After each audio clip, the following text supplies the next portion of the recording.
দিনটা রবিবার।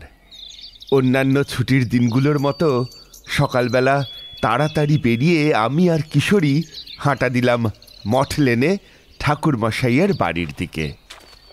আর আমাদের হাতে তখন পরিমল ময়রার দোকান থেকে কেনা সদ্য ভাজা গরম গরম সিঙাড়া আর জিলিপি। আসলে ঠাকুরমশাইয়ের কাছ থেকে ওনার জীবনের অত্যাশ্চর্য নানা অভিজ্ঞতার কথা শুনতে আমাদের বেশ ভালো লাগে। খবরের কাগজে পড়েছি গত সপ্তাহে ভাগীরথী আর অলকানন্দা নদীর সঙ্গমস্থল দেবপ্রয়াগে কুম্ভমেলার সূচনা হয়েছে। প্রকৃত অর্থে সেটাই হলো আমাদের মা গঙ্গার উৎপত্তি স্থল। তাই আজ আমাদের ইচ্ছে ছিল ঠাকুরমশাইকে উনি কুম্ভমেলায় গিয়েছেন কিনা সে ব্যাপারে জিজ্ঞাসা করা। আচ্ছা ঠাকুরমশাই, আপনি কখনো মহাকুম্ভের মেলায় গিয়েছেন? শুনেছি সেখানে নাকি প্রচুর লোক সমাগম হয়।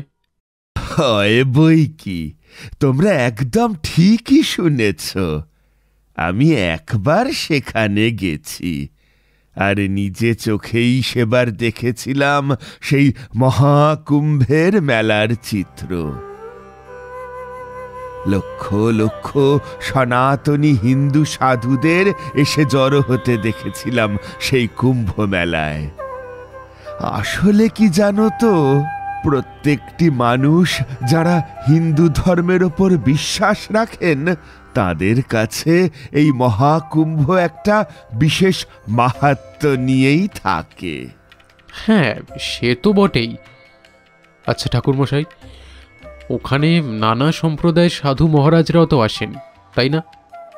সে আর বলতে, ওই যে বললাম হিন্দু ধর্মে বিশ্বাস রাখেন এরকম সকলেই চান জীবনে একবার অন্তত মহাকুম্ভ স্নান করে শত জন্মের পাপ মোচন করতে।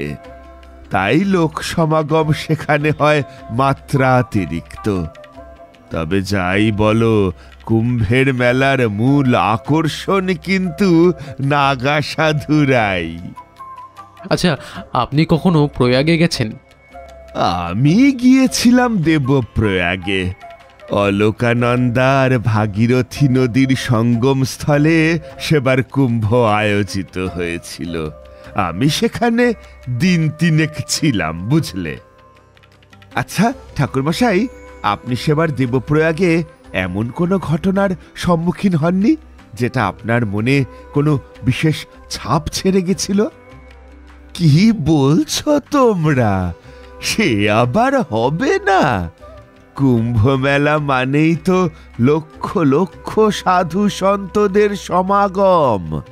সেখানে বিচিত্র ঘটনার সম্মুখীন হব না এ কখনো হতে পারে নাকি? তাহলে আমাদের সেই গল্পটাই বলুন না। আমরা আজকে এখানে আসতে আসতে এটাই ভাবছিলাম, আজ আপনার কাছে এসে এই কথাটাই জানতে চাইব। আসলে আমাদের খুব ইচ্ছে এই ব্যাপারে একটু জানার। সেই ভালো, আমি বরং তোমাদের আজ আমার প্রয়াগে গিয়ে সেই পুণ্য স্নানের কিছু অভিজ্ঞতাই বলি। জানো তো, আজও সেই স্মৃতি মনে পড়লে আমি শিহরিত হয়ে উঠি। এবার আমি যখন কুম্ভে গিয়েছিলাম তখন মকর সংক্রান্তির কারণে ভিড় ছিল অত্যন্ত বেশি। আমার তো তখন অল্প বয়স, কিছুটা কৌতূহলবশতই আমি রওনা হয়ে গিয়েছিলাম মহাকুম্ভের পথে, সনাতনী এক আখড়ার একদল সন্ন্যাসীর সঙ্গে। আমি সেখানে ঘুরে বেড়াবো সম্পূর্ণ নিজের মতো। তাই সেই সমস্ত সাধুদের থেকে বিদায় নিয়ে আমি একা একাই বেরিয়ে পড়ি নানা দিক ঘুরে দেখবার জন্য। একা একা ঘুরে দেখবেন মানে? আপনি কি প্রয়াগে গিয়ে ত্রিবেণী স্নান করেননি? সে কি বলছো কিশোরী? স্নান করব বলেই তো সেখানে গিয়েছিলাম। যে 3 দিন আমি সেখানে ছিলাম সেই 3 দিনই আমি অলকানন্দা আর ভাগীরথী এই 2 নদীর সঙ্গম স্থলে স্নান করেছিলাম। যাকে তা শোনো না, তোমাদের যে কথা বলছি, আমার সঙ্গে একটা বিশেষ ঘটনা ঘটে আমার ওখানে থাকার 3য় দিনে। সারাদিন পায়ে হেঁটে ঘোরার কারণে বেশ কিছুটা ক্লান্ত হয়ে পড়ায় আমি নদীর ধার বরাবর হেঁটে কিছুটা এগিয়ে এসে একটা শুনশান নিরিবিলি জায়গা দেখে একটা পাথরের উপরে বসে বিশ্রাম করছিলাম। বড় বড় পাথরের টুকরোর তলা দিয়ে নদীর জল কুলকুল করে বয়ে চলেছে। আর তখনই হঠাৎ দেখি 2 জন বৃদ্ধ সাধু নদীর পাথরের খাঁজে ধীরে ধীরে পা দিয়ে নেমে আসছেন নদীর দিকে। দুজনেরই সারা গায়ে চিতাভস্য মাখা, চোখগুলো রক্ত জবার মতো লাল, মাথায় বিশাল জটা, গলায় তা নয় নয় করে 10-12টা রুদ্রাক্ষের মালা, আর দুজনের বাম হাতে ধরা 2টো নরকরটি। সাথে দুজনেরই হাতে প্রায় 7 ফুটের কাছাকাছি লম্বা 2টো ত্রিশূল। ওনারা অবশ্যই উচ্চ পর্যায়ের সাধু।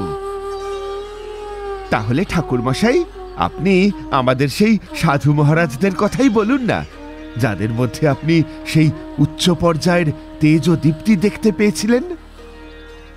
হ্যাঁ, আমি সেদিন সেই 2 অঘরী সাধু মহারাজের মধ্যে সেই রকম দিব্য তেজ দেখতে পেয়েছিলাম। তারা নিজেদের মধ্যে খুব ধীরে কথা বললেও আমার সঙ্গে কোনো কথা বলছিলেন না। আর ওনারা নিজেদের মধ্যেও যে কথা বলছিলেন তার ভাষা আমি বুঝতে পারছিলাম না।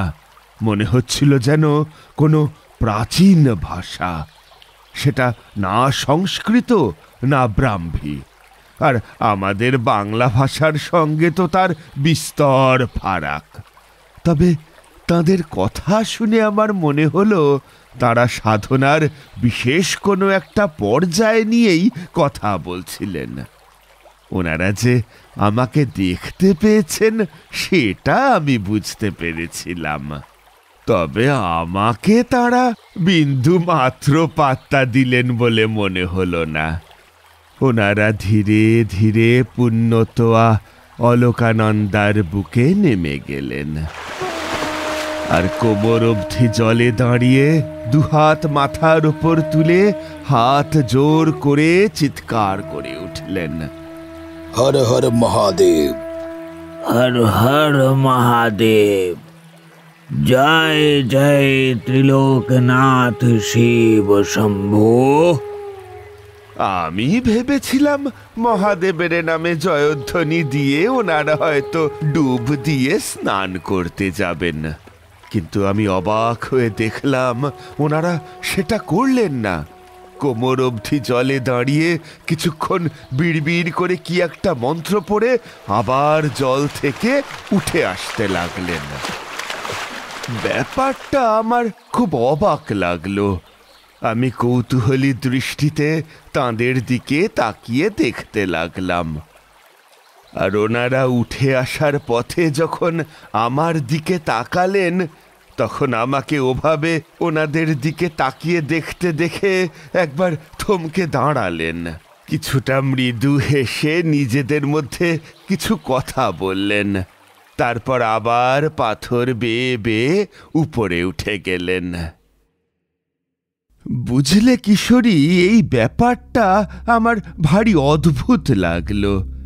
এক তো ওনারা সম্পূর্ণ স্নান না করেই অলকানন্দার বুক থেকে উঠে এলেন, আর তারপর যখন ওনারা স্নান করতে নামছিলেন তখন ওনাদের মধ্যে যে দিব্য কান্তি তেজ আমি দেখেছিলাম, জল থেকে উঠে আসার পর সেই দিব্য কান্তি যেন অনেকটাই ম্রিয়মান হয়ে পড়েছে। কিন্তু আমি ভেবেছিলাম ঠিক উল্টোটা হবে। আমি ভেবেছিলাম পুণ্য স্নান করলে ওনাদের তেজ আরো প্রকট হবে, কিন্তু বাস্তবে তা হলো না। আমি কৌতূহল রাখতে না পেরে একটু তফাৎ বজায় রেখে ওনাদের পিছু নিলাম। প্রথমে আমার পায়ে পায়ে লেগে পাথরে কিছু শব্দ হলেও কয়েকটা বড় পাথরের পিছনে আত্মগোপন করে নিলাম, যাতে ওনারা আমাকে দেখতে না পান। কিন্তু আমার কেবল লক্ষ্য ছিল ওই সাধুদের ভালো করে পর্যবেক্ষণ করা। আমার কেন জানি না মনে হচ্ছিল ওনাদের মধ্যে একটা বিরাট কোনো রহস্য লুকিয়ে রয়েছে, আর আমি আমার মনের মধ্যে থেকে উপলব্ধি করছিলাম যে আমাকে সেই রহস্যটা কি তা জানতেই হবে। আমি দেখলাম নদীর তীর ছেড়ে ওনারা যত উপরে উঠতে লাগলেন ততই যেন ক্লান্ত হয়ে পড়তে লাগলেন। ওনারা যেন আর হাঁটতে পারছিলেন না। আমি ঠিক তখনই ওনাদের কথা শুনতে পেলাম। ওনারা একে অপরের সঙ্গে কথা বলছিলেন। ও, আর যে এভাবে সহ্য হচ্ছে না। আর কতদিন এভাবে সম্ভব বলো দেখি? এই ভার যে ক্রমশ অসহনীয় হয়ে উঠছে। তোমার এই প্রশ্নের উত্তর আমার জানা নেই, তবে পরমেশ্বরের নির্দেশ আমাদের মেনে চলতেই হবে। যতদিন না ওনার পরবর্তী নির্দেশ আসে আমরা ওনার কথার খেলাপ করতে পারবো না। সে তো জানি, কিন্তু এভাবে আর কতদিন? পার্থিব জন্ম যখন নিয়েছি তখন এই দেহ একদিন আমাদের ত্যাগ করতেই হবে, না হলে পার্থিব জরা আমাদের সম্পূর্ণ গ্রাস করে নেবে। তবুও আমরা এই দেহ ধারণ করতে বাধ্য হব। আমরা কিছুতেই দেহ ত্যাগ করতে পারবো না যতদিন না পরমেশ্বরের নির্দেশ আসে। আমি সেই বৃদ্ধ দুজন সাধুর কথা শুনে চমকে উঠলাম। এনারা কি বলতে চাইছেন? তার মানে কি এনারা এনাদের শরীর ধারণ করা নিজেদের ইচ্ছায় নিয়ন্ত্রণ করছেন? আর পরমেশ্বরের নির্দেশ মানে কি? কোন নির্দেশের কথা বলছেন এনারা? ব্রহ্মচারী, এই সামনের ফাগুন মাসের পূর্ণিমা তিথিতে আমার এই পার্থিব জনমের বয়স হবে ৩,৭০০ বৎসর। যদি সম্পূর্ণ যোগাভ্যাসের মধ্যে থাকা যেত তবে না হয় রোগ জরার আক্রমণকে প্রতিহত করা যেত। ঈশ্বর যে আমাদের সেই সুযোগও দেয়নি। ওনার নির্দেশ পালন করতে গিয়েই আমাদের এ যন্ত্রণা ভোগ করতে হচ্ছে। তোমার কথা সঠিক ব্রহ্মচারী, কিন্তু এরকমও তো হতে পারে পরমেশ্বর হয়তো আমাদের এই বিশেষ কার্য সম্পাদনের দায়িত্ব দিয়ে আমাদের উপরে ওনার বিশেষ কৃপা বৃষ্টি করেছেন। আমরা আমাদের শারীরিক অক্ষমতায় সে কাজ সম্পন্ন করতে করতে ক্লান্ত হয়ে পড়ছি, অথচ আমরা বুঝতেও পারছি না পরমেশ্বরের আশীর্বাদেই আমরা পুনরায় সুস্থ হয়ে উঠতে পারছি। সবটাই দেবাদিদেবের লীলা খেলা। আমার মাথার মধ্যে তখন একটাই চিন্তা গাঢ় হয়ে উঠেছে। পরমেশ্বরের কোন নির্দেশের কথা ওনারা বলছেন? কি এমন নির্দেশ পরমেশ্বর ভগবান এই দুই অঘরী সন্ন্যাসীকে দিয়েছেন? ঠিক সেই মুহূর্তে আমি ছুটে গিয়ে তাকে ধরে ফেললাম।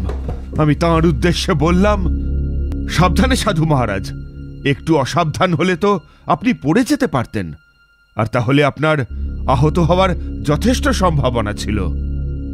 আমি খেয়াল করে দেখলাম আমার গলা বেশ ঝাঁঝালো হলেও সেই বৃদ্ধ সাধু দুজনের মধ্যে কারোরই তাতে বিন্দু মাত্র ধ্যান দেওয়ার প্রয়োজনীয়তা আছে বলে মনে হলো না।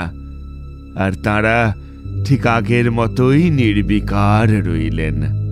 সেটা দেখে আমার বেশ বিরক্তি লাগলো। আমি আবারও বলে উঠলাম, ওদিকে তো সাধারণ মানুষদের জন্য বাঁধানো ঘাট রয়েছে, তাতে সুন্দর সিঁড়িও আছে। আপনারা সেখানে স্নান না করে এই রুক্ষ পাথুরে জায়গায় কেন স্নানে নামছেন? সে তুমি বুঝবে না তারানাথ। ওখানে যারা স্নান করতে নামছে তাদের সঙ্গে আমাদের স্নানের একটা পার্থক্য আছে। আমাদের উদ্দেশ্য ওদের সঙ্গে এক নয়। সে আমি দেখেছি। আপনারা যখন স্নান করছিলেন তখন আমি ওখানেই ছিলাম, আর ভাগ্যিস ছিলাম। তা না হলে তো আপনার সঙ্গী সাধু মহারাজ আহত হতেন আর একটু হলেই। না, তা হতেন না। পরমেশ্বর মহাদেব তোমাকে প্রতিবারই পাঠিয়েছেন ওকে পড়ে যাওয়ার থেকে রক্ষা করতে। তাই উনি জানেন আঘাত পাওয়ার সম্ভাবনা তৈরি হলেও সেটা বাস্তবায়িত হয় না কোনোবারেই। তুমি প্রতিবারই এসেই ওনার পড়ে যাওয়া থেকে প্রতিহত করে নাও। প্রতিবারই মানে? আমি তো এবার প্রথমবারের জন্য এখানে এসেছি। এর আগে তো আমি কখনো আসিনি। আপনাদের কোথাও ভুল হচ্ছে। হয়তো আমার মতোই দেখতে অন্য কাউকে আপনারা। আমাদের ভুল হয় না তারানাথ। আমরা যা বলি সেটাই সত্যি, তার বাইরে আর কিছু হয় না। গোটা সৃষ্টি আমাদের কথা মেনে চলে, সেটাই প্রকৃতির নিয়ম। দাঁড়ান দাঁড়ান, সেসব কথা পরে হবে। আচ্ছা, আগে বলুন তো, আপনারা আমার নাম জানেন? তোমার শুধু এ জন্মের নয়, তোমার ইতপূর্বে আরো কয়েক জন্মের সমস্ত বিস্তারিত তথ্যই আমরা জানি। সাথে তোমার আগামী জন্মের কথাও আমরা জানি। আমি ওনার কথা শুনে চমকে উঠলাম। এ সাধু কি বলছেন? এও কি সম্ভব? আর আমার চোখের কৌতূহলী দৃষ্টি দেখে উনি যে এবারেও আমার মনের কথা পড়ে নিতে পেরেছেন সেটা আমি বুঝলাম।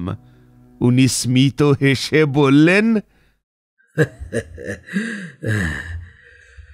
আমার এই পার্থিব নশ্বর দেহের বয়স প্রায় 3000, আর ওনার তার থেকেও বেশি। আমরা হিমালয় সাধনা করি পরমেশ্বর মহাদেবের, আর 12 বৎসর পর পর প্রতি মহাকুম্ভের সময় আমরা নেমে আসি নিচে অলকানন্দার জলে স্নান করার জন্য। তাই বুঝতেই পারছো, জগতের কোনো কিছুই আমাদের অজ্ঞাত নয়। সেই সাধুর কথা শুনে আমি তখন উনি কি বলছেন এসব? 3000 বছর ওনারা এই পৃথিবীতে তপস্যা করছেন। কিন্তু তখনই আমার মনে একটা প্রশ্নের উদ্রেক হওয়ায় আমি ওনাকে জিজ্ঞাসা করলাম, আচ্ছা, আপনি যে এত দিন ধরে মহাদেবের এত কঠিন তপস্যা করে চলেছেন, তা সত্ত্বেও আপনার সিদ্ধিলাভ কি এখনো হয়নি? মহাদেব আপনাকে এখনো দর্শন দেননি? তুমি সিদ্ধিলাভ বলতে কি বোঝো তারানাথ? তন্ত্র সাধনায় কোনো বিশেষ একটি উদ্দেশ্যে কোনো দেবী বা উপদেবীর সাধনা করলে সেই অভীষ্ট দান করার জন্য দেবী নিজে আসেন, আর সেই সাধককে সেই অভীষ্ট বিশেষ শক্তি দান করেন। হিন্দু ধর্মশাস্ত্র ছাড়াও নানা ভিন্ন তান্ত্রিক পথেও সাধনা করে নানা গুহ্যবিদ্যা বা সিদ্ধি লাভ করা যায়। তবে আপনার কথা শুনে মনে হচ্ছে আপনি সেই সিদ্ধির কথা বলছেন না। আপনি দয়া করে আমাকে বলুন, প্রকৃত সিদ্ধিলাভ কি? পরমেশ্বরের সঙ্গে একাত্ম হয়ে যাওয়ার নামই সাধনা, আর নিজেকে সেই ঈশ্বরের সাথে একাত্ম করতে পারাই যে সিদ্ধি। তুমি যদি বৃহত্তর সিদ্ধি লাভ করতে চাও, তবে নিজের মধ্যে ঈশ্বরের অধিষ্ঠানকে খোঁজার চেষ্টা করো।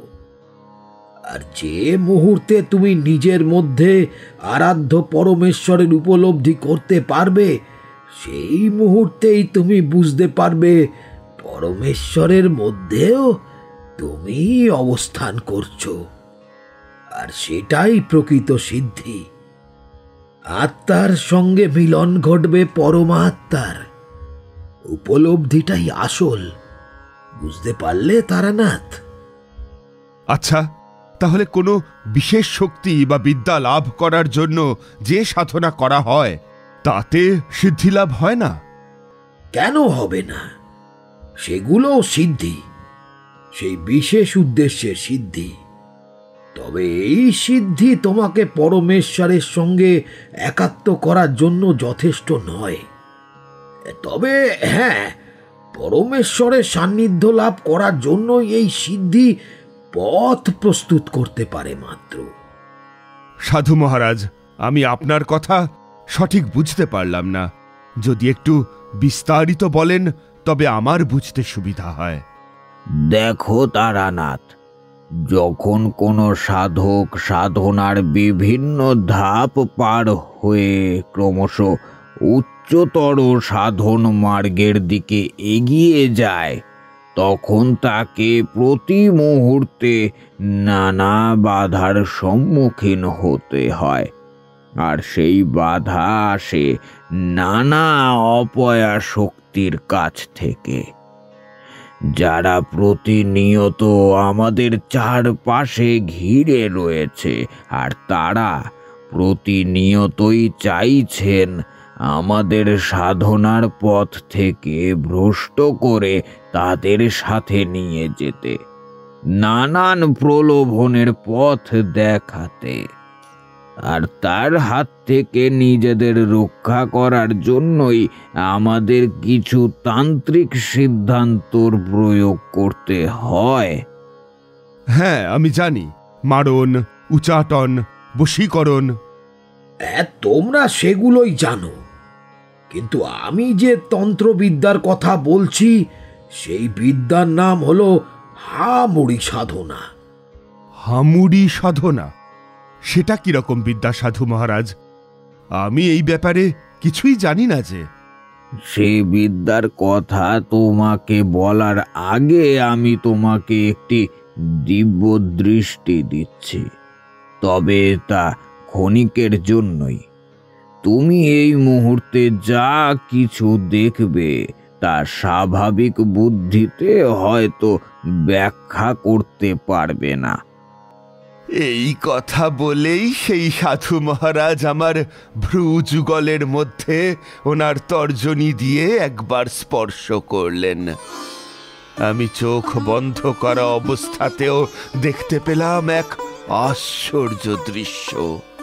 আমি দেখলাম যে পাথরের টুকরোগুলোর উপর পা রেখে রেখে ওই বৃদ্ধ সাধু মহারাজ অলকানন্দায় স্নানে নেমেছিলেন, সেই পাথরের টুকরোগুলো ধীরে ধীরে অপরূপা সুন্দরী কিছু নারীতে পরিবর্তিত হয়ে যাচ্ছেন।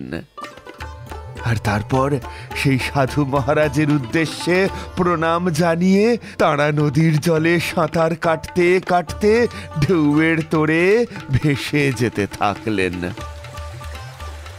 ক্ষণিকের জন্য সেই দৃশ্য আমি দেখতে পেলেও মুহূর্তেই তা আমার চোখের সামনে থেকে মিলিয়ে গেল। আর আমি অবাক হয়ে সেই সাধু মহারাজকে জিজ্ঞাসা করলাম, হে আমি কি দেখছি সাধু মহারাজ? এনারা কারা? এরা সকলেই সেই সমস্ত স্বর্গের অপ্সরা অথবা গন্ধর্ব কন্যা, যারা নিজের রূপের মায়ায় আবিষ্ট করে আমাদের ধ্যান ভঙ্গ করার জন্য এসেছিল বহু বহু বছর আগে। আর হামুড়ি বিদ্যার প্রয়োগে এরা এই অলকানন্দার তীরে প্রস্তর খণ্ডে রূপান্তরিত হয়ে থাকতে বাধ্য হয়েছে শতাব্দীর পর শতাব্দী। এই মহাকুম্ভের সময় আমরা তাই এসে ওদের এই স্থবির জীবন থেকে মুক্তি দিই। এরপর ওরা আবার ফিরে যাবে ওদের নিজ নিজ ধামে। এত ভয়ঙ্কর অভিশাপ? না তারানাথ, এ কোনো অভিশাপ নয়। তারা যখন আমাদের ধ্যান ভঙ্গ করতে এসেছিল, তখন আমাদের তপবলের প্রয়োগে যদি তাদের অভিশাপ দেওয়া হতো, তবে তাদের অনেক বড় ক্ষতি হতে পারত। ওরা আমাদের তপবল সহ্য করতে না পেরে সম্পূর্ণ দগ্ধ হয়ে ভস্মীভূত হয়ে যেতে পারত, কিন্তু হামুরি বিদ্যা তা করে না। ওদেরকে জীবনের প্রকৃত অর্থ উপলব্ধি করার একটা সুযোগ দেওয়া হয়েছিল। মা গঙ্গার পাদস্পর্শে ওদের মনে ওদের রূপ লাবণ্যের প্রতি যে অভিমান ছিল, তা সম্পূর্ণ দূরীভূত করে ঈশ্বর চেতনায় ওদের মন নিবিষ্ট করার একটা সুযোগ দেওয়া হয়েছিল।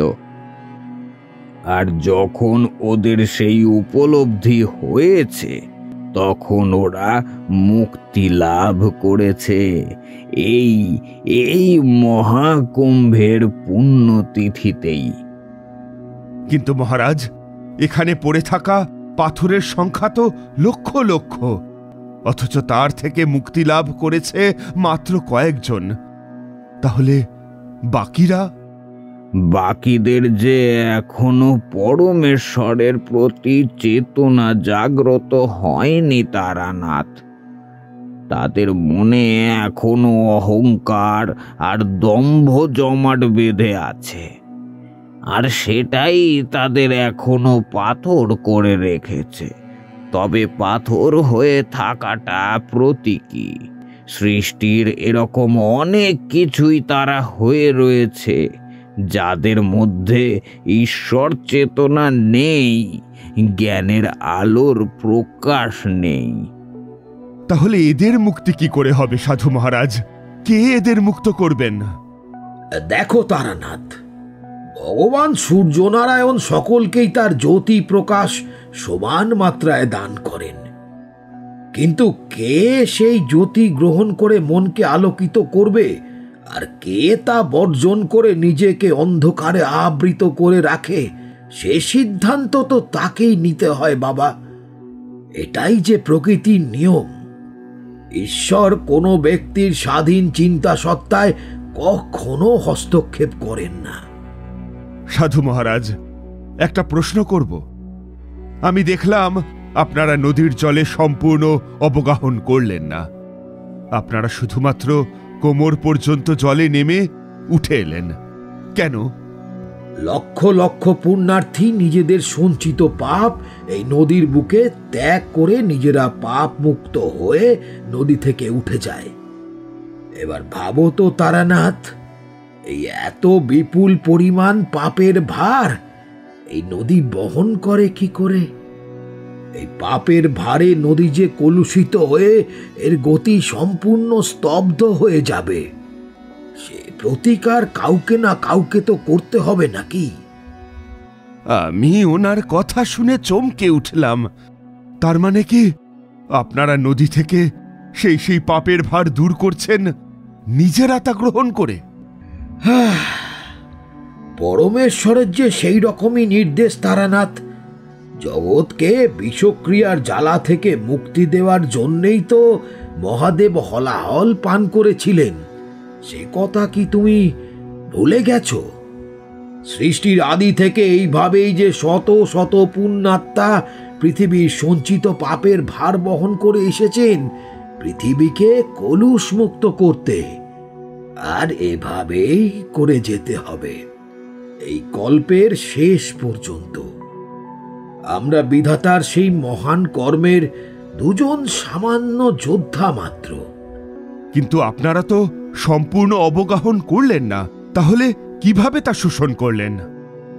এই বছর এই কুম্ভে যে পরিমাণ পাপ সঞ্চিত হয়েছে তার পরিমাণ হিসেবে আমরা এই পর্যন্তই স্নান করি। এই দেবপ্রয়াগের মহাকুম্ভ আমার জীবনে দ্বাদশ কুম্ভ স্নান। আর সময়ের সাথে সাথে যত পাপের মাত্রা বাড়বে ততই আমাদের অবগাহনের মাত্রাও বৃদ্ধি পাবে। এইভাবে যেদিন আমাদের পূর্ণ স্নান করতে হবে, সেদিনই আমাদের এই নশ্বর জীবনের যাত্রা সম্পূর্ণ হবে। আর আমরা এই ভবজীবন যাত্রা সম্পূর্ণ করে ফিরে যাব অনন্ত যাত্রার পথে। আমি ওনার কথা শুনে সম্পূর্ণ বাকরুদ্ধ। আমি দেখলাম সেই সাধুর মুখে একটা অনাবিল প্রশান্তির হাসি, আর ওনার সর্বশরীর থেকে আবারও সেই আগের মতো দিব্য তেজ বের হচ্ছে। আমি ওনার দিকে ফিরে ওনার দুই চরণে হাত রেখে অনুরোধ করলাম, হে সাধু মহারাজ, আপনারা আমার প্রণম্য। আমি জানি আমার বহু জন্মের কোনো কৃতকর্মের শুভ ফলেই আমার এবারের কুম্ভ দর্শনে আসতে পারা আর আপনাদের সঙ্গে দেখা হওয়া। আপনারা আমার প্রণাম নেবেন। বুঝলে কিশোরী, শুধু স্মিত হেসে আমাকে নদীর পূর্ব তট বরাবর তাকাতে ইঙ্গিত করলেন। আমি সেদিকে তাকিয়ে দেখলাম আরও একজন অতি বৃদ্ধ সাধু মহারাজ ধীর পায়ে পাথরের ওপর দিয়ে দিয়ে নদীর দিকে এগিয়ে যাচ্ছেন। আমি দেখে চমকে উঠলাম। নদীর জল তখন সম্পূর্ণ বদলে গেছে। তার রং তখন প্রায় কুচকুচে কালো। ভয়ঙ্কর দুর্গন্ধ ভেসে আসছে সেই জল থেকে। কিন্তু একটু আগেও তো অলকানন্দার জল কাঁচের মতো স্বচ্ছ ছিল। কিন্তু কি দেখতে পাচ্ছ তারানাথ? দেখতে পাচ্ছ মানুষের পাপে কিভাবে নদীর জল কলুষিত হয়ে উঠেছে? যদি এভাবেই চলতে থাকে আর কোনো মহাত্মা তার যোগ বলে এই পাপের ভার শোষণ না করে নেন, তাহলে নদীর গতি অচিরেই রুদ্ধ হয়ে যাবে। এই পবিত্র নদী মৃতদেহে পরিপূর্ণ হয়ে উঠবে, দুর্গন্ধময় হয়ে উঠবে সমস্ত পৃথিবী। আকাশ ঢেকে যাবে অন্ধকারে। তাহলে এখন উপায় কি করে এই পরিস্থিতি থেকে মুক্তি লাভ সম্ভব? উপায় আছে তারানাথ। পরমেশ্বরের সৃষ্টি এত সহজে বিনষ্ট হতে পারে না। তার জন্যই তো আমরা কাজ করছি তারানাথ। তুমি শুধু দেখতে থাকো। আমি দেখলাম আমার থেকে কিছু দূরেই সেই বৃদ্ধ সাধু মহারাজ ততক্ষণে নদীর জলের কাছাকাছি পৌঁছে গেছেন। তারপর তিনি ধীরে ধীরে নদীর খাতে নেমে যেতে থাকলেন। আমি দেখলাম উনি ধীরে ধীরে প্রতিটা পদক্ষেপের সাথে একটু একটু করে জলের মধ্যে নেমে যাচ্ছেন। তারপর প্রায় বুক পর্যন্ত জলে নেমে দুই হাতে সেই জল তুলে নিজের কপালে ঠেকিয়ে প্রণাম করে মন্ত্রপাঠ শুরু করলেন। ওম সদ্য পাতকং সংহন্ত্রী সদ্য দুঃখ বিনাশিনী রুকদে মক্ষদে গঙ্গে গঙ্গৈব পরমং গতিং নমস্তুতে। এই গঙ্গা প্রণাম মন্ত্র তো অবগাহনের পরে করতে হয়, কিন্তু উনি তো এখনো ওনার স্নান সম্পূর্ণই করেননি। তাহলে উনি এই মন্ত্র কিভাবে পাঠ করতে পারেন? তুমি যা কথা ভাবছো সেটা শাস্ত্রসম্মত বটে, তোমার ধারণা সঠিক। কিন্তু ওই সাধু মহারাজ এখন নিজেই শাস্ত্র স্বরূপ। উনি নিজেই পরমেশ্বরের প্রতিভূ। তারই নির্দেশে উনি এইবার নিয়ে অর্ধ শতাধিকবার এই মহাকুম্ভে এসেছেন, আর ওনার কাজ আজই সম্পূর্ণ হচ্ছে। তাই তুমি যে কথা ভাবছো সে সময় উনি আর পাবেন না। ওনার এই পার্থিব জীবনের যাত্রা সম্পূর্ণ করে উনি এই মকর সংক্রান্তির পুণ্যতিথিতে অনন্ত যাত্রায় রওনা দেবেন। আমি তখন সেই বৃদ্ধ সাধুর দিকে এক দৃষ্টে তাকিয়ে রইলাম, আর আমি দেখলাম উনি ওনার হাত বুকের কাছে জড়ো করে ধীরে ধীরে জলের মধ্যে নেমে যাচ্ছেন।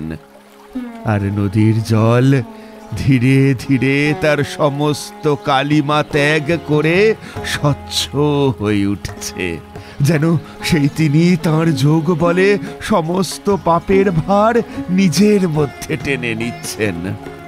আর ওনার মাথার শেষ বিন্দুটা জলে ডুবে গেলে নদীর জল পুনরায় কাঁচের মতো স্বচ্ছ হয়ে গেল। এভাবে কতক্ষণ সেখানে দাঁড়িয়েছিলাম আমার মনে নেই। হঠাৎ যখন খেয়াল পড়ল তখন আমি দেখলাম সেই বৃদ্ধ সাধু তখনও জল থেকে উঠে আসেননি। এত খরস্রোতা নদীর মধ্যে সেই বৃদ্ধ সাধু কিভাবে এতক্ষণ জলের মধ্যে থাকতে পারেন সেটা ভেবেই আমি বেশ চিন্তিত হয়ে উঠলাম। আর ঠিক তখনই আমি আমার পিছনে শুনতে পেলাম সেই পরিচিত সাধু মহারাজের কণ্ঠস্বর। তুমি ঠিকই ভেবেছ তারানাথ, ওই সাধু মহারাজ আর উপরে উঠে আসবেন না। উনি ওনার নশ্বর দেহ পরিত্যাগ করে মহানির্বাণের পথে এগিয়ে গিয়েছেন। ওনার এই জীবনচক্র শেষ। উনি এখন জীবনের মায়াজালের বন্ধন ছিন্ন করে অমৃতের পথের যাত্রী। যে পথ স্বয়ং পরমেশ্বরের পথ, আলোর পথ। আর আমাদের মতোই সকল সাধকের এটাই তো একান্ত কাম্য। আমি বিদ্যুতের গতিতে পিছন ফিরে সেই সাধু মহারাজকে কিছু জিজ্ঞেস করতে যেতেই চমকে উঠলাম। আমার পিছনে তখন কেউ নেই। সেই খরস্রোতা অলকানন্দার তীরে শুধু আমি একা দাঁড়িয়ে আছি। আর সেই বৃদ্ধ সাধুরা যাদের সাথে আমি এতক্ষণ কথা বলছিলাম তারা দুজনেই অন্তর্হিত হয়ে গেছেন। আমি দেখলাম আমার পায়ের নিচে শুধু অজস্র পাথরের টুকরো পড়ে রয়েছে। আমার তখন বুঝতে বাকি নেই এরা সকলেই মুক্তির আশায় অপেক্ষমান আত্মা। কে জানে কবে পরমেশ্বরের বিচারে এনাদের মুক্তির নির্দেশ আসবে। আর আজকের মতোই ওই সাধু মহারাজরা অবতীর্ণ হবেন ওনাদের মুক্তিদানের জন্য। তখন হয়তো এই সাধু বা অন্য কোনো তেজস্বী সাধু মহারাজের চরণ স্পর্শে এনারা মুক্তি লাভ করতে পারবেন, ফিরে যেতে পারবেন এই বন্দি স্থবির দশা কাটিয়ে পরবর্তী উচ্চতর জীবনের উদ্দেশ্যে। আমরা অবাক হয়ে দেখলাম ঠাকুরমশাই ঘরের খোলা জানলা দিয়ে শূন্য দৃষ্টিতে বাইরের দিকে তাকিয়ে। আমরা বুঝতে পারলাম উনি সশরীরে আমাদের সাথে থাকলেও ওনার মন হয়তো পৌঁছে গিয়েছে সেই সুদূর দেবপ্রয়াগে। যাই হোক, এবার আমাদের বাড়ি যেতে হবে। তাই ঠাকুরমশাইকে কিছু না জানিয়েই আমরা ঘর থেকে বের হয়ে এলাম। তবে আমরা পরে আবার কোনো না কোনো ছুটির দিন দেখে আসবো ঠাকুরমশাইয়ের কাছে, ওনার জীবন থেকে আরও কোনো এক রোমহর্ষক ঘটনার কথা শুনতে। আপাতত বিদায়।